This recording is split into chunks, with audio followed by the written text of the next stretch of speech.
She's only 21. She was already a broke uni student, but today she's turning a six-figure business, and we want to find out all about it. So I want to welcome Leena Ahmed. So right now, I've got 15 rent-to-service accommodation, and they cash flow about £800 profit per month. I don't really like talking revenue because revenue is not really how much you make. I like talking about profit, however. So I'd say on a yearly basis, it's 800 times 15, which is just under 15k per month I'm getting on a monthly basis. And then £15,000 times 12 is... Well, 180,000. Yeah, so I'd say that's how much I'm turning around on a yearly basis. And is that money yours? Do you take that out? Do you leave it in the business? So most of it stays in the business and it always gets reinvested back in. So I've only just started taking a wage, but that whole year I was working completely for free. How much do you pay yourself? So I pay myself right now, I think a threshold where you can get, so my accountant has recommended to do this, where you pay yourself per month £1,000, about 1,000, just over £1,000, and that stays under the threshold of being tax-free. So he's done this because 12,570 is what you can earn without paying any tax. Yeah. So he's done this to bring my yearly tax end down. So I pay myself that, and I also take dividends out as well. Mm-hmm. But most of the money that we're making, it always gets reinvested back in. And some of your daily expenses, are you running them through the company? So the food that I eat, because I work from home, a lot of the food I eat does expense from the company. My car petrol is expense for the company. For example, my drive here today, it's expense through the company. I think that's one of the reasons why I started this. I wanted freedom. I can be where I want, and I'm making money at the same time. I think that's the main reason why I'm doing this. Childhood friends were literally best friends. It's exciting to work together as business partners now. So that's where it all started from, where she got introduced to it. Why did you think you needed a partner? I feel like she's got her strengths and stuff. I've got my strengths and stuff. And her strengths is interior designing. She just has an amazing eye for, furniture sourcing. And my strengths is negotiations, building relationships with landlords, building relationships with estate agents, developers, I'd say. And of course, if I've got someone to help me with interior design, and if Uzma's got someone to help her with negotiation, it just comes together, and we managed to build and scale faster than I would have done on my own. Why do you think a lot of partnerships break down? I think because a lot of disagreements do happen, and of course me and Uzma, we have to separate our friendship and we have to also separate our business. So it does get difficult at times because, let's say we argue as best friends, tomorrow we have to turn up to work together. So it does get difficult, but at the same time, it does help us to build a stronger relationship. It's basically us growing together and just being as mature as possible, not getting hurt about any little arguments that we have. We just have to grow up the next day and get back to work. So how do you see failures when you was getting all these no's? What made you get back up, and how did you determine that you wasn't going to get another no, really? So when I first started doing my calls to agents and landlords, they just kept saying no, and I was thinking, there's no way not one person is going to want to go ahead with me. But it was really upsetting. It did really put me down when everyone would just be like, no, we don't do that, goodbye. No, sorry, we've dealt with this before, but goodbye. They just hang the phone up. And of course, I'm at home, I'm getting a bit heated, and it just wasn't the best. But I think the one thing that overcame it was I saw this quote where it said, you're only, you don't know how close you are to the diamond. So it's like there's just two people there breaking the diamond. One person gave up, and he was just one pickaxe away from getting the diamond. So I saw that and I thought, I don't know if I give up today, I don't know whether I could have gotten the yes tomorrow. So I think that helped me to make sure to stay consistent and just be persistent. Massively. I love that. Because do you know what? There's not much difference between failure and success. Yeah. There really isn't. because you could have failed and that next try could have been success, right? So what was really the difference? Someone just tried one more time? So I totally agree with you there. I come from an Asian background. It is an ethnic minority. So at times you do feel like, because you don't see a lot of successful women, you just think in your head, how come there's not a lot of successful women? Is it something that we have that's not good enough? Or how come there's not a lot of successful Asian women? Is it something that we have that's not good enough? It's just, but all you need to understand that a lot of these things come internally, and it comes from culturally. Sorry, I can't speak.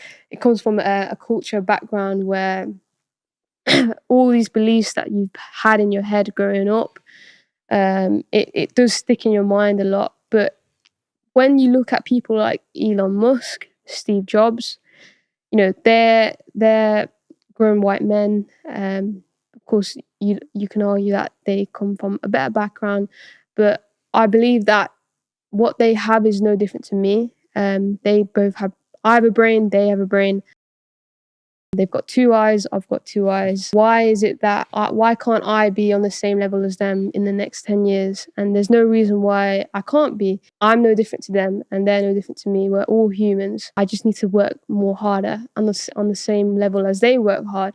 I can't slump around and think, oh, I come from an Asian background, I'm never going to make it in life, And a lot of people do think that, especially with footballers. A lot of Asian boys, they do footballing, they do football while they're young, and then they just give the whole career up because there is a lot of difficulty in getting into the league, the football league for Asian men. But I think although there is a lot of difficulty in getting into the industry that we want to get into, I feel like it does come down to working more harder. And sometimes, coming from an ethnic minority, sometimes we do have to work more harder than others, but I don't see any difference between me and Elon Musk. The only difference I see right now is I need to work a lot more harder, I need to put in a lot more hours, and just stay dedicated and consistent, and then that should take me to where I want. How important is branding? Have you always known what branding is? Yeah, I'd say because, of course, I'm a younger generation, branding has always been smacked in our faces. So branding, I feel like myself, I feel like I'm good at marketing. I know how to market. I could be better, but from me compared to an older person, I would say, yeah, we do have an advantage of knowing how to market, knowing about branding. But at the moment, branding, I'd say right now, it's very, very big. Digital assets, it's getting bigger. I feel like we really need to be leveraging and monetizing off building a brand, and it's so easy to do so. You can easily go on Instagram, be consistent, post every day. It's not as easy as it sounds, but if you stay consistent for the next 5 years, you can't tell me that you haven't been able to build that brand that you wanted to build. Does branding have to cost you like £5,000, like a lot of money for someone to design colors, fonts, how it looks, and perception? Or could it be as easy trying a few things yourself? I'd say starting up, it doesn't need to cost anything. Social media is free. You can go onto Facebook, you can go onto Instagram, you can start up and you can build yourself up. You can build your brand up to, a certain amount of followers, certain amount of, engagement. But I'd say the more big you get, you will need to invest in advertising, ads. But starting up, it's really good to build a personal brand. So I think I saw something about a year ago. You had interviewed somebody who designed something for you. Is that right? Yeah, Something towards your brand or something yeah, like yeah. that. Like, could you tell us more about that? Yeah, so that was actually my first introduction to. Although, yeah, I was saying that I know slightly a bit about marketing, but it came to me that I don't know everything about marketing. There's a lot of systems and procedures that you need to have to make sure the marketing is gonna be successful. Like, yeah, I can go and market, but how much of that marketing is gonna be, how much percent of that marketing is gonna give me the earnings back? So yeah, I learned how to build a service accommodation brand because there's one thing where you can have a title of saying luxury apartment, with free parking. That's one thing. But if you have another thing where it says your brand name, so let's say in Dubai they've got these brand names like Damak and what's the other one?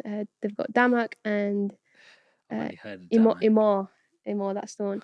So we've got these big brand names where if you hear it, it's got the credibility, it's got the trust, and with service accommodation, this business is about trust.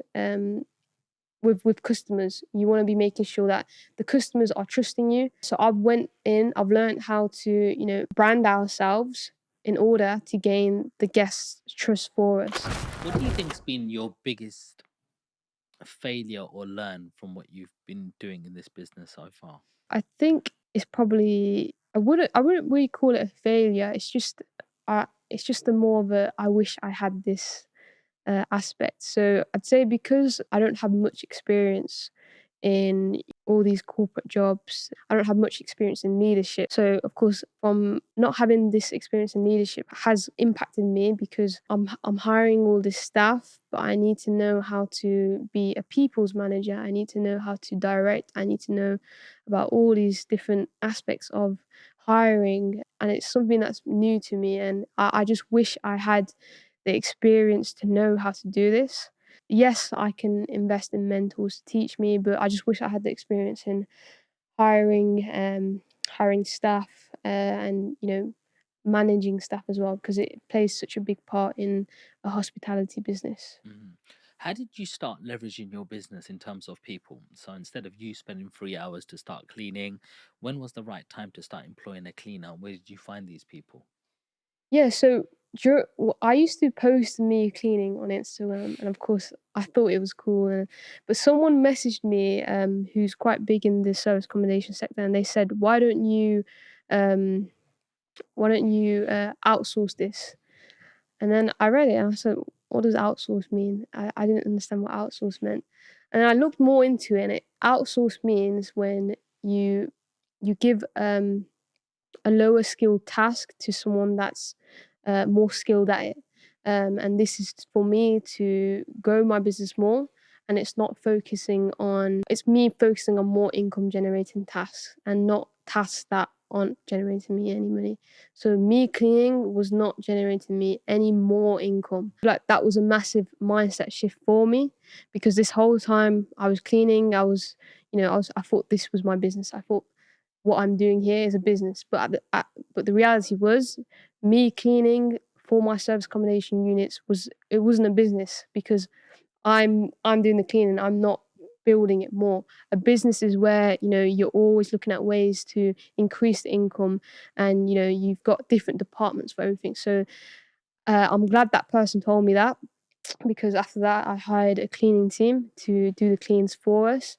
And it's crazy the amount of free time I had after that because before I had to be somewhere at a certain time. Now I don't have to be anywhere at a certain time. Is your business like fully automized now? Yeah, so I'd say so, yeah.